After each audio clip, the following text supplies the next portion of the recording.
কে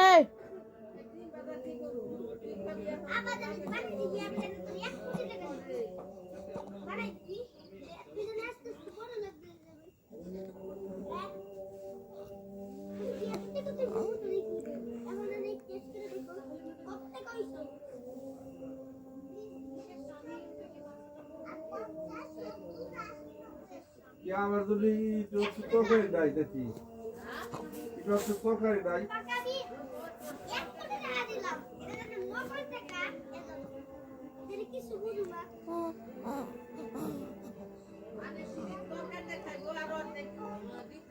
দেও দেও রে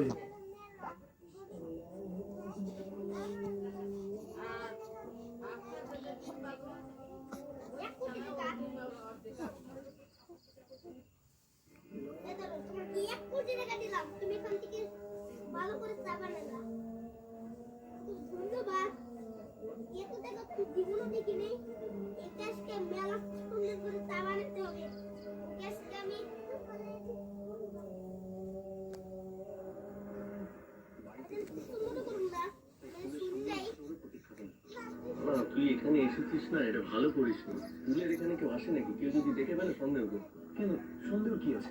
দাদা ভাই, সামনে আমাদের বিয়ে, আমরা তো কোনো না কোনো কারণে তোমার সঙ্গে দেখা করতে আসতেই পারি। সে তো ঠিক আছে,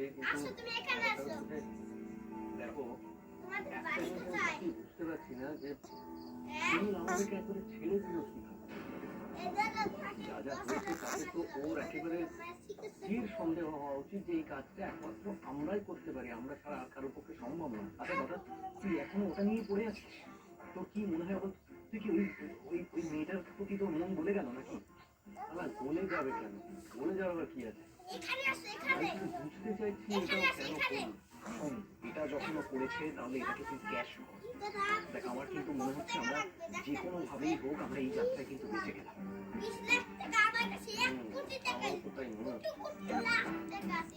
আমি একটু ভয়ে ভয়ে ছিলাম, জানো তো, আমায় না জড়িয়ে দিই। না, তোমাকে কি জড়াবে? আমাদের কি জড়ায়নি, তোমায় কেন জড়াতে যাবে? কিছু কি বলা যায়? তবে একটা কথা বলতে এসেছি দাদা ভাই, আমার বাড়ি থেকে কিন্তু এবার বিয়ে নিয়ে ভীষণ চাপাচাপি করছে। এই রোববার আশীর্বাদ হওয়ার কথা ছিল, মেয়ের ব্যাপারে তোমার মা কোনো ঘাড় পাচ্ছে না এখন। দেখো, মা নিজে থেকে ঘাড় না পাতলে তো আমার কিছু করার নেই। আমি তো মাকে চোখকে ঘাড় পাততে পারবো না।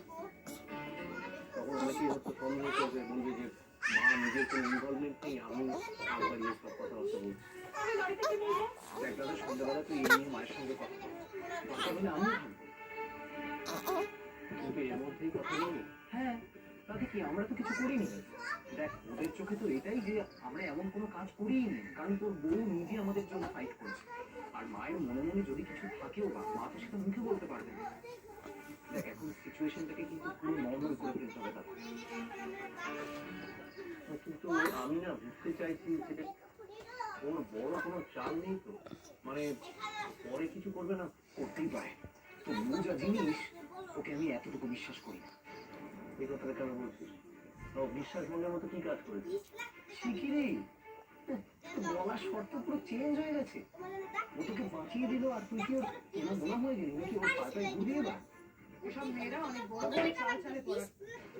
দেখবে ওদের কোনো না কোনো বড় প্ল্যান নিশ্চয়ই আছে তোমাকে ফাঁসানো। এর মধ্যে তো প্রমাণ করাটা ডিফিকাল্ট হতো না, তুমি কি করেছো না করেছো। দেখবে ভবিষ্যতে এমন বড় রকমের কোনো একটা প্ল্যান করে তোমায় ফাঁসাবে যার জন্য সমস্ত প্রমাণ ও আগে থেকে জোগাড় করবে। মানে আমিও না ঠিক সেটাই ভাবছিলাম, এত সহজে আমাদেরকে ছেড়ে দিল। দেখো, ওর মনের ভেতরে শুধুমাত্র তো ঘৃণাই আছে আমার জন্য। ওর চোখের দিকে দেখলে সকালে বলে দেবে যে ওর চোখে শুধু ঘৃণা, আমার জন্য আর কিচ্ছু নেই, শুধু ঘৃণা। এই অবস্থাতে ও পুলিশের সঙ্গে ফাইট করবে। পুলিশ যখন আমাকে অভিযোগ করছে তখন ও পুলিশকে বললো যে না, আমি কোর্টে গিয়ে বলবো যে আপনারা অন্যায় করেছেন, বলছেন আমি সেটা কিছু সাধারণ বুদ্ধিতেই বুঝলো যে এটা করতে পারে।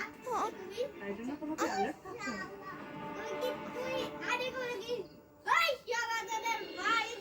তুই কি করলি শুনি বলতো? কত বড় একটা ব্লান্ডার করলি বলতো? ব্লান্ডার করিনি। আমি তোমাকে আগেই বলেছিলাম আমি বলেছিলাম যে আমার ছেলেরা যদি কোনো অন্যায় করে থাকে তাইলে তাদের উপযুক্ত শাস্তি হোক তাদের পিঠে। আমি নিজেকে ভাবতে পারি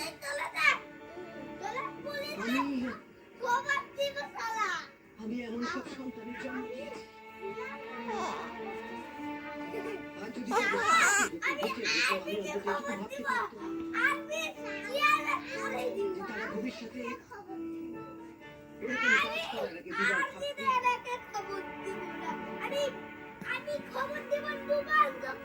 তুমি যে তাদের আবার সুযোগ করে দেবে বলো না? এরপর যে তারা আর এমন কাজ করবে না কেউ বলতে পারে কেউ যোগ্য হয়তো করবে, আবার হয়তো এরকম কাজই করবে। তবে আমার কি মনে হয় জানো না, আমার সাথে যেটা করেছে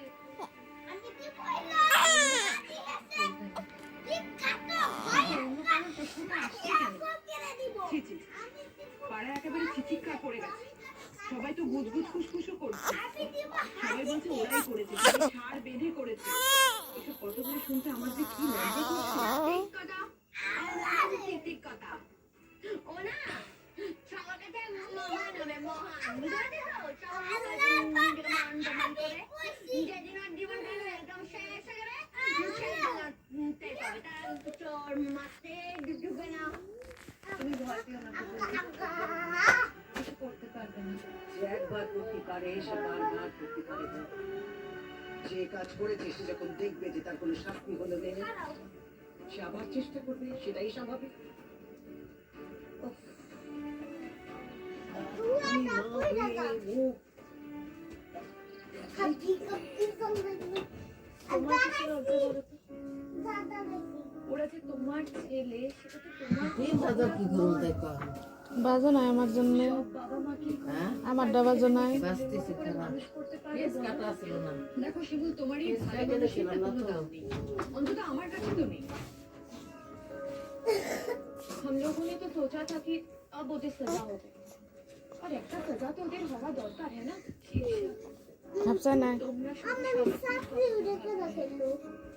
আর একটা কথা কিন্তু তোমরা কেউ ভাবলে না। একজন মায়ের কাছ থেকে তার দুই ছেলেকে জেলে নিয়ে যাওয়া হবে। কেউ না, অনে যাও, অনে যাও, দিছি দিছি, অন যাও। সেটা তোমরা ভেবে দেখেছো?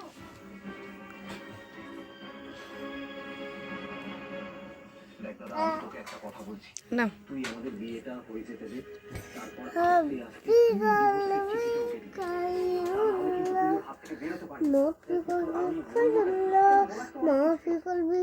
আমি ওর রাত ধরে লঙ্গ দিতে তুই এটাও বলতে পারিস যে তুই সবসময় ভয় ভয়ে থাকিস, তোকে ও প্রাণে মেরে ফেলতে পারিস।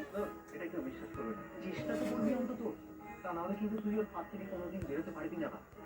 একটা কথা তুই জেনে রাখ, ও যতদিন এই বাড়িতে থাকবে তুই কিন্তু এই বাড়িতে থাকতে পারবি না। আমার দুজন ছবি তুলো। এত কিছু সহ্য করে ও এই বাড়িতে পড়ে আছে, আমাদের বাড়ি থেকে এই প্রপার্টিটা দখল করবে বলে। সেটা তুই বুঝতে পারছিস না? কি বলছিস তুই? শোন, যে কোনো সবই করবি জানি মুপি করবি খাইলি রবিরা দেখ, ওর তো এখানে থাকার ওই একদিন দেখি আমাদেরকে আউট করে দিয়ে বলি যে বলি বয়ফ্রেন্ডকে নিয়ে সেই বাড়িতে রাজ করছে। আর আমার মা একদিন কোনো বশ করে ফেলেছে। বলি মাথাটাই ঘুরে গেছে। তোর বউ যখন কি বাসো তাই এবার থেকে তোর বউ